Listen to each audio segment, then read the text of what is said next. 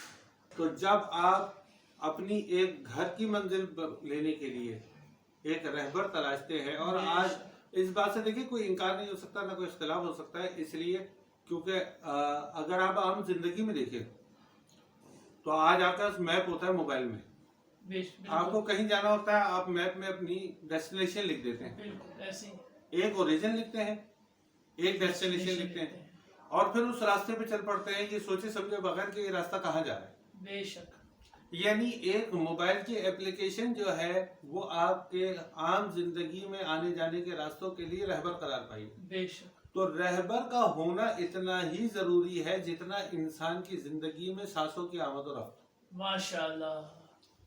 اور اس ماہ مبارک میں دعا کی اہمیت اس لیے بڑھ جاتی ہے کہ یہاں آپ اپنے جو منزل ہے یعنی راہ پروردگار جی، جس کے لیے ہم سارا سال ہی نمازوں میں دعا کرتے ہیں، اہدنا صراط المستقیم، پروردگار ہدایت دے ہمیں صراط مستقیم کی جانب. بے شک. اور پھر وہ کون سی صراط؟ جو تیرے نعمت پانے والوں کا راستہ ہے، ماشاءاللہ. انعمت علیہم. علیہم. تو رضا صاحب یہاں پر ہمیں یہ سمجھنا ہوگا کہ اس ماہ مبارک میں جو ہمیں دعائیں مسلسل دی گئی ہیں اور اس کے لیے اہمیت ہے ان دعاؤں کی، وہ بنیادی اس کی وجہ یہی ہے کہ دعا کہتے ہیں پکارنے کو. تو ہم پکار رہے ہیں اس ڈیسٹینیشن کو. بالکل. ہم اوریجن پہ ہیں، ہم ڈیسٹینیشن کی طرف جا رہے ہیں. بالکل. اور زندگی کا امام جعفر صادق علیہ السلام کا فرمان علی شان ہے کہ حیرت ہے مجھے اس شخص پہ جس کی زندگی کا ہر دن کم ہوتا جا رہا ہے اور وہ اپنی منزل کو نہیں جانتا. تو یقیناً یہ ماہ مبارک ہمارے لیے وہ امتحان کی گھڑی ہے کہ جہاں ہم اس کو پکاریں گے اور پکارتے ہوئے یعنی دعا کے ذریعے اس منزل پر پہنچیں گے جس کے لیے ہمیں خلق کیا گیا ہے. ناظرین کرام، اس گفتگو کا سلسلہ یوں ہی جاری رہے گا. لیتے ہیں ایک بریک کے بعد پھر آپ کی خدمت میں حاضر ہوتے ہیں. دیکھتے رہیے انوار تقویٰ، جڑے رہیے کرن ٹی وی کے ساتھ.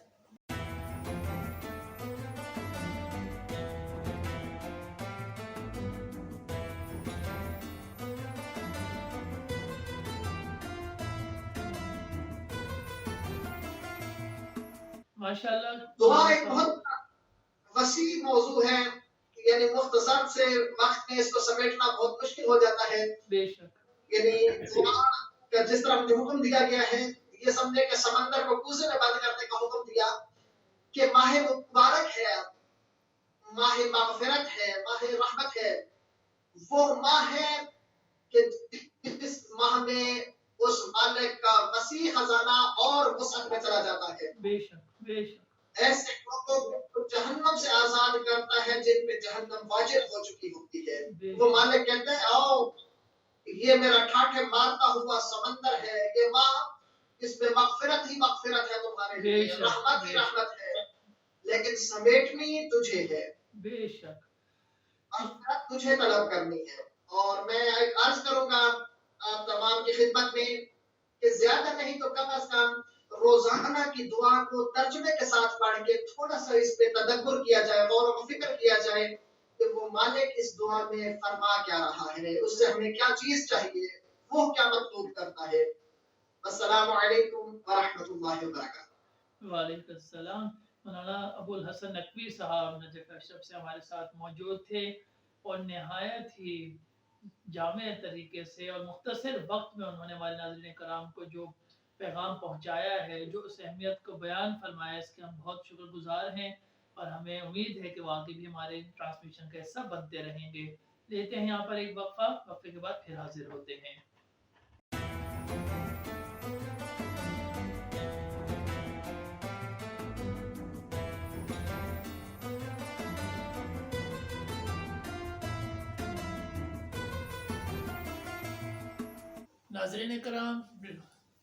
ناظرین کرام وقفے کے بعد خوش آمدید کہتا ہوں. آئیے چلتے ہیں گفتگو کی جانب. جی علامہ صاحب. آپ نے نہایت ہی آسان انداز میں ہمارے ناظرین کو سمجھانے کی کوشش کی کہ ہر انسان اپنے ڈیسٹینیشن کی طرف جا رہا ہے، وہ تو ہم چل ہی رہے ہیں، لیکن ماہ رمضان میں اس کی کیا اہمیت ہے دعا کی، یہ ہمیں اپنی ڈیسٹینیشن کے کتنے قریب کر سکتی ہے، ہماری منزل ہمیں کتنا آسانی سے دلا سکتی ہے، اس حوالے سے ذرا روشنی ڈالیے کہ ہم ان چند ایام جو تمہارے پاس 30 دن ہیں ان کو ہم کیسے اپنی منزل کی طرف استعمال کر سکتے ہیں، اس کو آسانی سے پہچان سکتے ہیں، اس کے حوالے سے ہمارے معزز ناظرین کی رہنمائی فرمائیے۔ سب سے پہلے تو استاد محترم جناب مولانا سید ابوالحسن نقوی صاحب نے بہت جامع گفتگو کی، بے شک، اور انہوں نے جس طرح سے دعا کی اہمیت اور مثالوں کو قائم کیا وہ لائق تحسین ہے۔ اور دیکھیں رضا صاحب، مسئلہ بڑا آسان ہے۔ آپ نے سوال کیا کہ ہم کس طرح سے اس ڈیسٹینیشن کے قریب ہو سکتے ہیں، بے اس شک، منزل کے قریب ہو قریب ہو سکتے ہیں۔ دیکھیں، منزل کے قریب ہونا انسان کی محنت ہے، بے شک، اور ماہ رمضان مبارک کیا صرف ہمیں بھوکا رہنا سکھا رہا ہے؟ نہیں، کیا ہمیں صرف نماز کا پابند بنانے کے لیے آیا ہے؟ نہیں، قرآن مجید فرقان حمید اس ماہ مبارک کا مقصد خود بتا رہا ہے کہ تم پر روزے فرض کیے گئے جیسے کہ پچھلی امتوں پر فرض کیے گئے، سبحان اللہ، اور تاکہ تم تقوی اختیار کرو۔ بے شک، بے شک، ٹھیک ہے، اب تقوی نام ہے ڈرنے کا پروردگار عالم سے۔ اب ہمیں طے یہ کرنا ہوگا کہ یہ ڈر کون سا ہے۔ بے شک، ایک ڈر وہ ہے جسے کہتے ہیں چابک کا ڈر، بالکل، ایک وہ ڈر ہے جسے کہتے ہیں محبت کا ڈر، بے شک، یعنی کہ آپ کا محبوب آپ سے ناراض نہ ہو۔ نہ ہو، تو جب آپ اس خوف خدا کو، یعنی جس کا نام ہے تقوی، جب وہ خوف خدا کو اس مہینے میں پریکٹس کریں گے، کیونکہ دیکھیں اب اللہ تعالیٰ نے آپ پر ایک رحمت تو ماہ مبارک بھیج کر دی ہے، بے شک، اچھا پھر اس میں نعمتوں کا نزول بھی ہو رہا ہے، بالکل، یعنی اس سے بڑھ کر نعمت کیا ہوگی کہ قرآن مجید فرقان حمید اس مہینے میں نازل ہو رہا ہے، بے شک، جو کہ انسان کے لیے ضابطہ حیات ہے۔ بے شک، دنیا بھر کے قوانین آج تک بنتے رہے اور بگڑتے رہے، ان میں ترامیم ہوتی رہی ہیں، مگر یہ واحد قانون ہے، قانون کی کتاب ہے جس میں کوئی ترمیم نہیں، کوئی تحریف نہیں ہے، بے شک، سبحان اللہ، اور جو اس پر ایمان رکھے کہ تحریف ہوئی ہے، معاذ اللہ ثم معاذ اللہ، وہ نہ صرف دائرہ اسلام سے خارج ہو جاتا ہے بلکہ دائرہ انسانیت سے خارج ہوتا ہے۔ کیونکہ دیکھیں قرآن صرف مسلمانوں کے لیے نہیں آیا ہے، انسانوں کی ہدایت کے لیے آیا ہے، بے شک، کل انسانیت کی، کل انسانیت ہے، کیونکہ یہ قرآن نازل ہوا ہے رحمت للعالمین پر، رحمت للمسلمین پر نہیں ہوا ہے، بے شک، یہ رحمت للعالمین پر ہوا ہے۔ تو اب یہ پیغام جو ہے یہ آفاقی ہے، بے شک، یہ کسی فقہ کا محتاج نہیں ہے، کسی مذہب، کسی کسی قوم کا مذہب، ہوتا ہے، کسی یہ اس کے چونکہ وارث وہ ہیں جو ہر ایک کی مدد کیا کرتے ہیں، بے شک، بے شک، قرآن کے وارث وہ لوگ ہیں، قرآن جس پر نازل ہوا وہ رحمت للعالمین، عالمین ہے، اور قرآن کو سمجھانے والے وہ ہیں جو ہر مذہب، ہر فرقے، ہر قوم کے مددگار رہے، بے شک، بے شک، یہاں تک کہ اپنے دشمنوں کے بھی مددگار رہے۔ مددگار رہے، بے شک، بے شک، جیسے میں نے پہلے بھی اپنی گفتگو کے آغاز میں بھی یہ ذکر کیا کہ اس میں شیطان بھی قید ہو رہا ہے، بالکل، تو اب آپ کے پاس تمام کے تمام ماحول اور حالات ایسے آپ کے لیے پروردگار پرووائڈ کر رہا ہے، میسر کر رہا ہے، مہیا کر رہا ہے آپ کے لیے، کہ جس کے ذریعے آپ پروردگار سے قریب ہوتے جائیں، بے شک، اپنی منزل کے قریب ہوتے چلے، اور اس کے لیے صرف بھوکا نہیں رہنا بلکہ بھوکا رہ کر بھوکوں کا احساس کرنا ہے۔ ماشاء اللہ، بے اب اس شک، کی میڈیکل کی بہت ساری تعبیریں آپ کے پاس موجود ہیں، بے شک، مگر ہم یہاں پر صرف اس ایک، چونکہ مختصر وقت ہوتا ہے ہمارے پاس اور چاہیں گے کہ انشاءاللہ اس موضوع کو آگے بھی بڑھاتے چلیں، انشاءاللہ، مگر آج کے لیے صرف یہی پیغام دوں گا کہ صرف بھوکا رہنا اللہ سے قربت کا باعث نہیں بنے گا، بلکہ بھوکا رہ کر بھوکوں کے لیے سوچنا اور ان کا احساس کرنا اپنے دل میں، وہ اللہ سے قرب کا باعث ہوگا، اور وہی دعا قبول ہوگی کہ جو کہ اللہ سے قریب کرے۔ اور اسی لیے میں اپنی بات کو مختصراً اور آخری جملہ پیش کر رہا ہوں آپ سب کی خدمت میں کہ دعا وہی قبول ہوتی ہے جس میں پہلے دوسروں کے لیے ہو اور پھر اپنے لیے ہو، اور ہمارے پاس اس کی سب سے بڑی مثال جناب فاطمہ الزہرا سلام اللہ علیہا کی موجود ہے کہ ایک مرتبہ امام حسن فرماتے ہیں کہ بی بی پاک سیدہ مصلی پہ بیٹھی ہوئی تھی اور تمام رات گزر گئی، اور سب کے لیے وہ دعا کرتی رہی ایک ایک کا نام لے کر، اور جب دعا تمام ہوئی تو مولا حسن تشریف لائے اور کہا بی بی آپ نے سب کے لیے دعا مانگی، اپنے لیے نہیں مانگی؟ کہا نہیں بیٹا حسن، بات صرف اتنی ہے کہ جب میں سب کے لیے مانگوں گی تو وہی میری طرف پلٹ کر آئے گی۔ تو دعا کا اصل مقصد سب کو اپنے ساتھ شامل کرنا ہے۔ علامہ صاحب کی اسی خوبصورت گفتگو کے ساتھ ہم اپنے پروگرام کا اختتام کرتے ہیں۔ کل آپ کی خدمت میں دوبارہ حاضر ہوں گے، تب تک اپنے میزبان رضا بلال کو اجازت دیجیے۔ السلام علیکم ورحمۃ اللہ وبرکاتہ۔